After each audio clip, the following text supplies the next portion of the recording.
Hello বন্ধুরা, কেমন আছো তোমরা সবাই? বন্ধুরা, এই দিওয়ালিতে কিন্তু OnePlus তাদের একটি নতুন এডিশন নিয়ে হাজির হয়েছে। হ্যাঁ বন্ধুরা, OnePlus 11R সোলার রেড এই এডিশনটি কিন্তু আমরা এই দিওয়ালিতে দেখতে পাচ্ছি। এবং বন্ধুরা, ফোনটির কিন্তু আরও আপগ্রেড করা হচ্ছে এর রেসপেক্স এবং ডিজাইনের দিকে, এবং তার সাথে সাথে কিন্তু এই ফোনটির দামও কমিয়ে দেওয়া হয়েছে, যার কারণে কিন্তু এই দিওয়ালিতে আমি মনে করি অনেক ইউনিট সেল কিন্তু হবে এই ফোনটি। তো বন্ধুরা, কথা না বেরিয়ে খুবই সংক্ষেপে কিন্তু এই ফোনটির ডিটেলস আপনাদের সামনে হাজির করব। তো বন্ধুরা, খুঁটিনাটি বিষয়টি আপনার সামনে তুলে ধরবো, কিরকম এর স্পেক্স চেঞ্জ হয়েছে। তো বন্ধুরা, ভিডিওটির সাথেই থাকুন।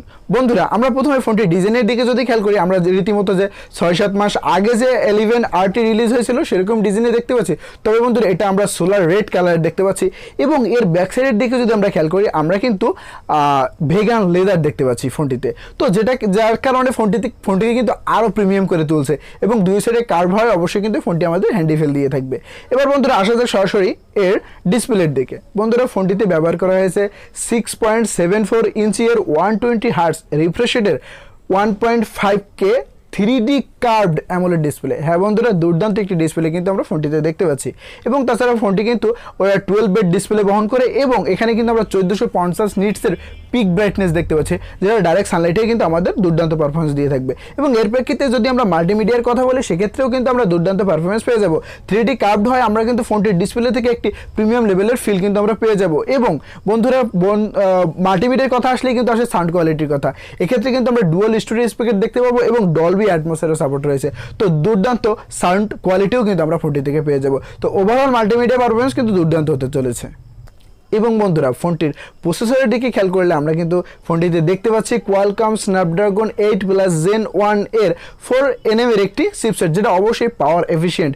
এবং বন্ধুরা, এক্ষেত্রে আমরা যদি আন্তত মার্কের দিকে খেয়াল করি, আমরা কিন্তু 1.2 মিলিয়নের কাছাকাছি এর আন্তত মার্ক দেখতে পাবো।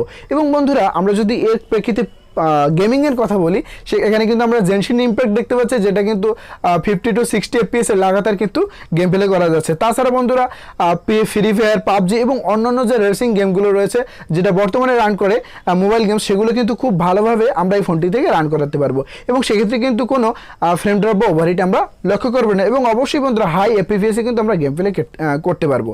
এবার বন্ধুরা, আরও একটি বিগ আপগ্রেড হচ্ছে ফোনটির স্টোরেজের দিকে। বন্ধুরা, ফোনটিতে কিন্তু আমরা দেখতে পাচ্ছি 18 GB র্যাম। হ্যাঁ বন্ধুরা, আসলেই 18 GB র্যাম, এটা কিন্তু একটি বিশাল একটি বিষয়। এবং এক্ষেত্রে কিন্তু একটি আলাদা করে চিপ ব্যবহার করা হয়েছে র্যামের ক্ষেত্রে, এবং 512 GB এর কিন্তু আমরা স্টোরেজ দেখতে পাচ্ছি।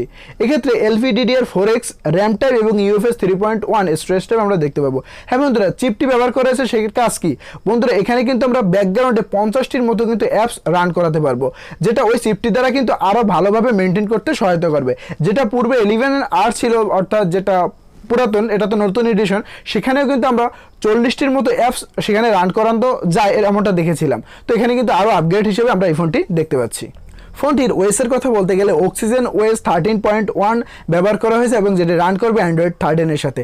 এবং এখানে কিন্তু 3 বছরের মেইন আপডেট এবং 4 বছরের সিকিউরিটি আপডেট আমরা পেয়ে যাব। তো 3 বছরের মেইন আপডেট থাকায় কিন্তু আমরা খুব ভালো একটি লং টাইম পারফরমেন্স কিন্তু ফোনটি থেকে পেয়ে যাব। এবং বন্ধুরা, ফোনটি যদি আমরা ব্যাটারির কথা বলতে যাই, 5000 mAh এর নন রিমুভেবল একটি ব্যাটারি ফোনটিতে দেখতে পাবো, এবং 100 ওয়াটের একটি ফাস্ট চার্জার কিন্তু দেখতে পাবো। হ্যাঁ বন্ধুরা, এতটাই ফাস্ট যে 0 to 100% হতে কিন্তু মাত্র 30 মিনিট সময় লাগবে। আসলেই কিন্তু আমরা যে রেট দেখতে পাবো, সেই তুলনায় কিন্তু খুব ভালো পারফরমেন্স কিন্তু ফোনটি আমাদের প্রোভাইড করছে। বন্ধুরা, ফোনটির ব্যাক প্যানেলে কিন্তু আমরা ট্রিপল ক্যামেরা সেন্সর দেখতে পাচ্ছি, 50 মেগাপিক্সেল, 8 মেগাপিক্সেল এবং 2 মেগাপিক্সেলের একটি। এখানে 50 মেগাপিক্সেলের সোনি IMX890 এর সেন্সর ব্যবহার করা হয়েছে, এবং 8 মেগাপিক্সেল আল্ট্রাওয়াইড এবং 2 মেগাপিক্সেলের ম্যাক্রো ক্যামেরা আমরা দেখতে পাবো। এবং এই ফোনটির ব্যাকগ্রাউন্ড থেকে বা মেইন ক্যামেরা থেকে, আল্ট্রাওয়াইড থেকে আমরা কিন্তু দুর্দান্ত ছবি আমরা খেয়াল করব। এবং বন্ধুরা, আমরা যদি ভিডিও কোয়ালিটির কথা বলি, আমরা 4K 30 FPS কিন্তু ভিডিও রেকর্ডিং করতে পারবো। এবং বন্ধুরা, ফ্রন্টের দিকে যদি আমরা খেয়াল করি, 16 মেগাপিক্সেলের একটি সেলফি ক্যামেরা দেখতে পাবো, যেখান থেকে আমরা খুব দুর্দান্ত সেলফিও ক্যাপচার করতে পারবো। এবং বন্ধুরা, এই ভিডিও রেকর্ডিং করতে বলতে গেলে ফুল এইচডিতে আমরা 30 FPS কিন্তু ভিডিও রেকর্ডিং করতে পারবো। তাছাড়া বন্ধুরা, অন্যান্য যে জিনিসগুলো ফোনটিতে রয়েছে, আমরা কিন্তু ইন ডিসপ্লে ফিঙ্গারপ্রিন্ট দেখতে পাবো, NFC রয়েছে, ব্লুটুথ 5.3 কিন্তু আমরা দেখতে পাচ্ছি, Wi-Fi 6 রয়েছে, এবং আগে বলেছি ডুয়াল স্টুডিও স্পিকার রয়েছে, ডলবি অ্যাটমস রয়েছে। তো সব কিছুই কিন্তু ফোনটিতে রয়েছে। এবার আসা যাক বন্ধুরা ফোনটির দামের দিকে।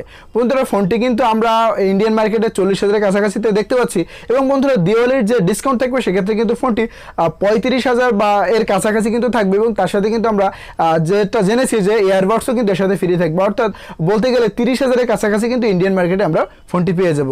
যদি বন্ধুরা বলি বাংলাদেশের কথা, বাংলাদেশে কিন্তু ফোনটি অ্যাভেলেবেল আমরা দেখছি না, তবে হ্যাঁ বন্ধুরা যে কোনো ফোনই কিন্তু সাধারণত আমরা বেশির ফোনই কিন্তু বাংলাদেশে আমরা পেয়ে থাকি।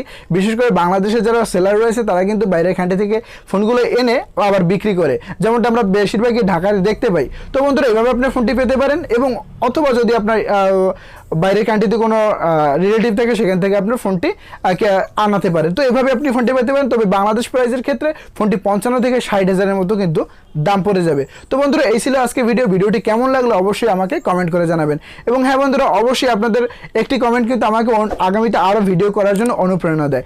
বন্ধুরা আসছি খুব শীঘ্রই আরও একটি ভিডিও নিয়ে, ততদিন ভালো থাকবেন, সুস্থ থাকবেন, ধন্যবাদ।